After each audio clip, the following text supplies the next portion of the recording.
শুনে কি একটু অনুষ্ঠান অনুষ্ঠান ফিলিংস আপনার হচ্ছে, কিংবা মনে হচ্ছে যে আপনি কোনো বিয়ে বাড়িতে দাঁড়িয়ে রয়েছেন কিংবা বিয়ে বাড়ির আশেপাশে রয়েছেন? হ্যাঁ, সেই আপডেটটাই আপনাদেরকে পৌঁছে দেব। ঠিক কী ঘটনা ঘটেছে পরে বিস্তারিত জানাচ্ছি, আগে ছবিটা দেখে মজা নিন।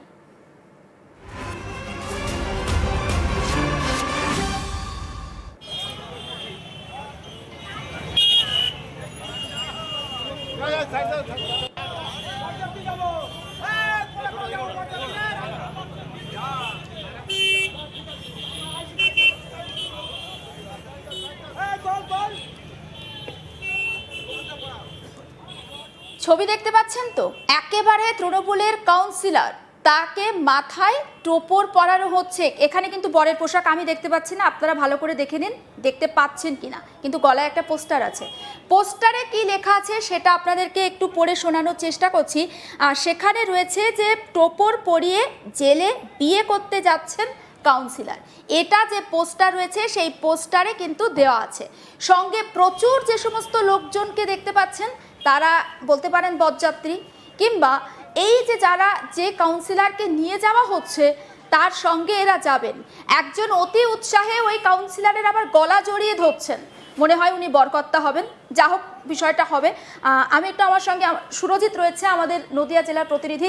সুরজিৎ, বেশ একটা অভিনব শাস্তি, মানুষ মজাও পেয়েছে। তৃণমূল কাউন্সিলর মানে মানুষকে যত রকমভাবে হেনস্থা করা যায়, শাস্তির মধ্য দিয়ে মানুষের কাছে একটা হাস্যকৌতুক বার্তা পৌঁছে দেওয়া আমরা বলতে পারি। ঠিক কি ঘটনা ঘটেছিল সুরজিৎ?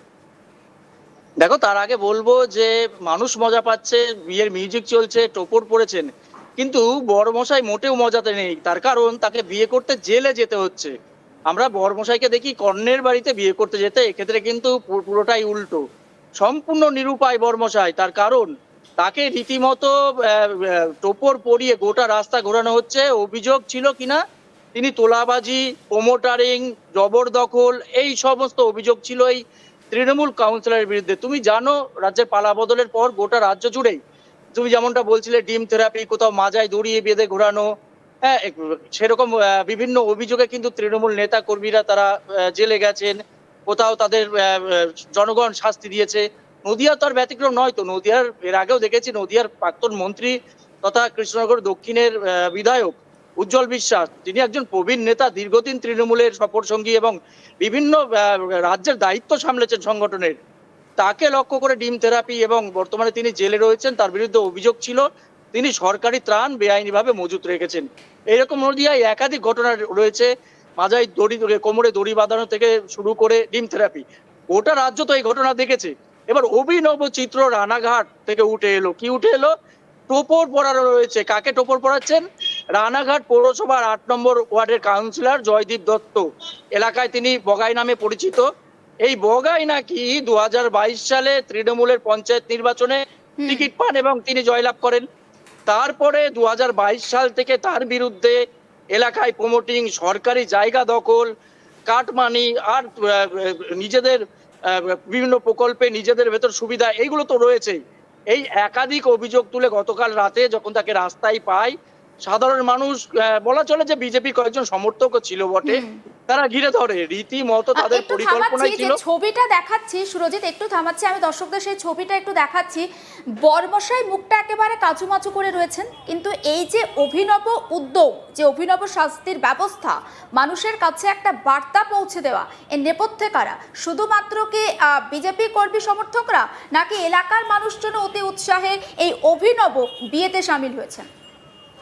দেখো, বিজেপি যেটা বলছেন যে সেখানে আমাদের বিজেপি কর্মী সমর্থক মোটেই ছিল না, কিন্তু ছবিতে যেগুলো দেখা যাচ্ছে কয়েকজন বিজেপি কর্মী সমর্থক ছিল, মজা নিচ্ছিলেন সাধারণ মানুষ বটে। কারণ সবাই, তুমি দেখবে যে ভিডিওটাতে সবাই তাকিয়ে তাকিয়ে দেখছিলেন। তবে এইদিকে যেমন একদিকে টোপর পরিয়ে মজা রয়েছে, কিন্তু অন্যদিকে কিন্তু রাজনৈতিক মহলে এই নিরাপত্তা নিয়ে এবং আগামী দিনের আইন নিয়ে একটা জল্পনা বাড়ছে। তার কারণ, যদি দুর্নীতি করে থাকে, যদি তার বিরুদ্ধে সরকারি জমি বেদখলের অভিযোগ থাকে, তাহলে নির্দিষ্ট অভিযোগে থানায় মামলা রুজু হবে, থানায় অভিযোগ দায়ের হবে এবং প্রশাসন তার ব্যবস্থা নেবে। তাহলে এই যে সমাজ মাধ্যমে একজন যদি সে অপরাধী হয়ে থাকে, তাকে সাধারণ মানুষ বলো, বিজেপি কর্মী বলো, তাকে নিয়ে এই টোপর পরিয়ে ঘোরানো হচ্ছে। কিন্তু এইদিকে যেমন একদিকে মজা, অন্যদিকে আইনের কিন্তু একটা ভয়ঙ্কর পরিস্থিতি দিন দিন তৈরি হচ্ছে। তার কারণ আইন যদি দিনে দিনে সাধারণ মানুষ এবং বিজেপি কর্মীদের হাতে চলে যায়, সেক্ষেত্রে কিন্তু পরবর্তীকালে একটা ভয়ঙ্কর পরিস্থিতির রূপ নিতে পারে। সেই ভয়ঙ্কর পরিস্থিতির রূপ নিলে আগামী দিনে কিন্তু আইন শৃঙ্খলা আয়ত্তে আনা প্রশাসনের কাছে একটা কঠিন সমস্যা হয়ে দাঁড়াবে। সেই জায়গায় দাঁড়িয়ে একদিকে যেমন মানুষ মজা নিচ্ছে, তেমন অন্যদিকে কিন্তু আইন শৃঙ্খলা নিয়েও কিন্তু চিন্তা বাড়ছে। তার কারণ একজন অপরাধীকে এইভাবে নিজেদের হাতে কিভাবে তুলে নিতে পারে, এই প্রশ্নটাই কিন্তু আসছে। যদিও পরবর্তীকালে খবর পেয়ে রানাঘাট থানার পুলিশ আসেন এবং তারা ওই কাউন্সিলরকে উদ্ধার করে নিয়ে যান এবং আটক করে নিয়ে যান। যদিও কোনো অভিযোগ হয়নি, সে কারণে গ্রেপ্তার হয়নি এখন ওই কাউন্সিলর। তবে এই ঘটনায় রীতিমতো গোটা রাজ্য জুড়ে একটা নতুন যে শাস্তি, নতুন উদ্যোগ, সেটা কিন্তু সামনে এলো। একদম সুরজিৎ, সঙ্গে থাকো। স্থানীয় বিজেপি নেতা শুভঙ্কর সাহা, তার ঠিক কি বক্তব্য একবার শোনাবো দর্শকদের। রানাঘাটে আজকে যে শহরে একটা কাউন্সিলরের উপর যে হামলা হয়েছে, সেটা আজকে রানাঘাটের ৮ নম্বর ওয়ার্ডের সাধারণ মানুষ তার উপর হামলা চালিয়েছে এবং ভারতীয় জনতা পার্টির কোনো কার্যকর্তারা এর সাথে জড়িত নেই এবং ভারতীয় জনতা পার্টির কার্যকর্তারা এই নীতিতে বিশ্বাস করে না। আমি ভারতীয় জনতা পার্টির উত্তর পশ্চিম মণ্ডল ৫-এর সভাপতি হয়ে রানাঘাটবাসীকে বলতে চাই, আপনারা বিভ্রান্ত হবেন না এবং আমাদের রানাঘাট শহরের এই যে ভারতীয় জনতা পার্টির কার্যকর্তাদের উদ্দেশ্যেও আমরা বলতে চাইছি, আপনারা কোনো তৃণমূল কংগ্রেসের কোনো নেতৃত্ব বা কোনো কার্যকর্তার গায়ে হাত দেবেন না। এটা ভারতীয় জনতা পার্টির রাজ্য সভাপতি বলে দিয়েছেন। সেই নির্দেশ অমান্য করলে দলের পক্ষ থেকে কঠিন থেকে কঠিনতম শাস্তি দেওয়া হবে। বক্তব্য শোনাচ্ছিলাম বিজেপি নেতার, কিন্তু আমার খুব জানতে ইচ্ছে করছে, এই বরমশাইয়ের কোনো প্রতিক্রিয়া পেয়েছো কি? একদমই, তাকে যখন জিজ্ঞাসা করা হচ্ছিল বারংবার, তিনি কিন্তু কোনো উত্তর একদিকে যেমন দিতে চায়নি, তেমন উত্তর দিতে গেলেও কিন্তু উত্তর দিতে তিনি ভয় পাচ্ছিলেন। কারণ প্রচুর মানুষ তাকে ঘিরে ধরেছিল, সেই কারণে কিন্তু ভয়ে কিন্তু তিনি কোনো প্রতিক্রিয়া দিতে চাননি। পরবর্তীকালে প্রশাসন তাকে আটক করে নিয়ে যায় এবং উদ্ধার করে নিয়ে যায় বলা চলে। তুমি যেমনটা শোনাচ্ছিলে যে আমাদের দর্শকদের, যে বিজেপি নেতা শুভঙ্কর সাহা, তিনি যেটা বলছিলেন যে এই ঘটনার সঙ্গে কোনো বিজেপি কর্মী কিংবা সমর্থক জড়িত নন, কিন্তু ভিডিওতে অন্য কথা বলছে। কিছু বিজেপি কর্মী সমর্থক সেখানে রয়েছেন।